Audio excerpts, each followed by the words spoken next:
Hey everyone, I'm John with Roadkill Incorporated. Did you know you can import retro computers from Japan? It's surprisingly easy, and you can get great deals on material that almost never shows up on eBay. In this video, I'll show you everything I've learned. Plus, later on, I'll unbox a package I just got from Japan that's full of super rare 80s computers.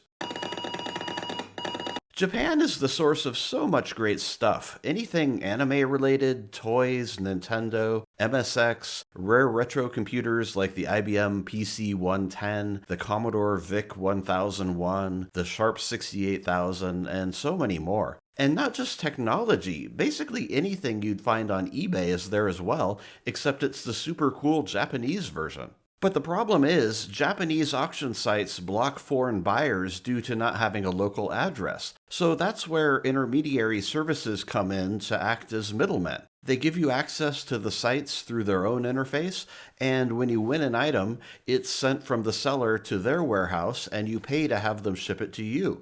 Now that I've tried it and bought a few items, I can say that it works great. Yeah, there are a number of fees and minor inconveniences, but on the whole, it's surprisingly easy, and I still came out ahead of buying the same thing in the US, if I could even find it here at all. Best of all, the yen is way down right now against the dollar, so that helps offset fees. The website I've been using is called Jauce.com, Jauce.com.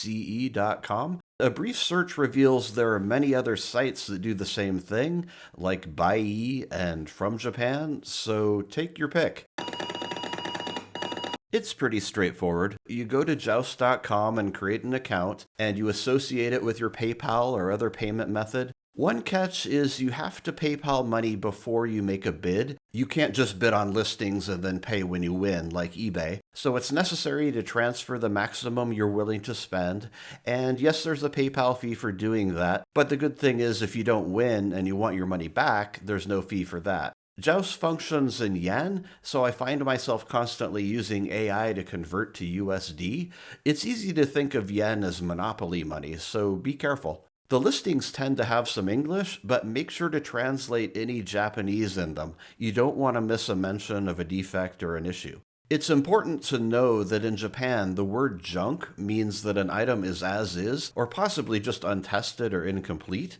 It can also mean subpar or damaged condition. It does not necessarily mean the item is broken or won't power on.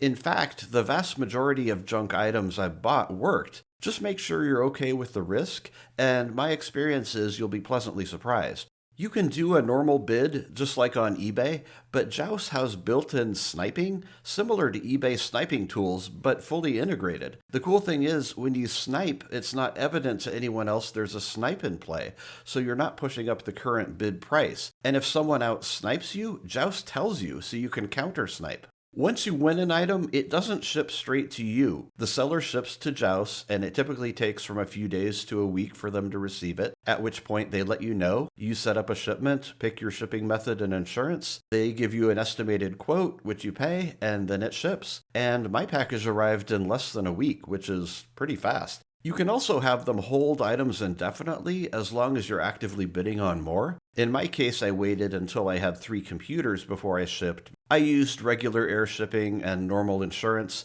and it was 34,000 yen for 3 computers, which is $223, so pretty steep, but that's to be expected. There's a slower option, but that's by boat and can take months, so you might not want that. One cool feature of Joust is that they will take pictures of the item once they receive it, so you can see if what you're getting matches the listing.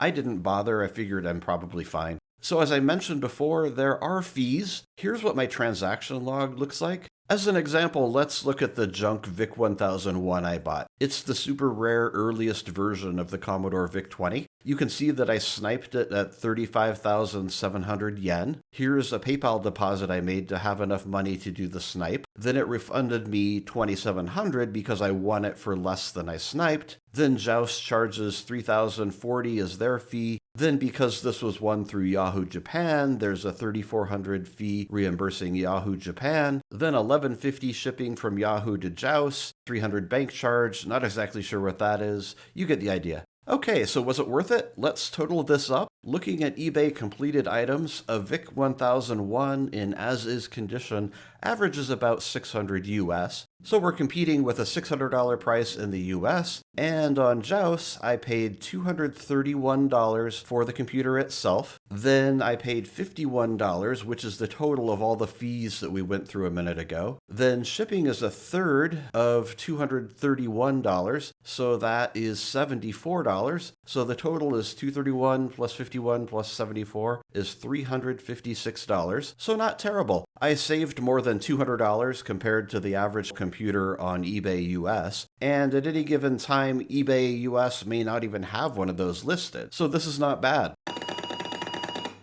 Okay, I got my package from Joust in the mail, so let's see how it looks. This is what really matters, right? The package looks amazing, honestly. You can tell they put a lot of work into it. The beige tape is like a cross between Band-Aids and duct tape. It's really weird stuff. The box is not double wall, but if you pack tight enough, you don't necessarily need double wall. Lots of packing material. I see they put the MSX computer in the middle because it has a box, and then the two others on the sides, which makes me worry a little bit. This is the rarest version of the Yamaha SX100 MSX computer, the white version. Wow, I've been looking for one of these for years. I'm very impressed how many layers of bubble wrap each item is packed in. The VIC 1001 and the Sony each have 3 distinct layers, so lots of care went into this, definitely. And that's it. The computers look great. Again, a little concerned that the two side computers weren't double boxed. Plus, I personally would have used a double wall outer box, but really it turned out fine, so I'd give it a 9 out of 10. One thing to remember, Japan uses 100 volt power, not 120 volt, and the plug type is the same as the US, so a Japanese item will plug right into the wall, but you're giving it more power than it should have, which can damage it over time. So outside Japan, definitely use a step-down transformer like this one.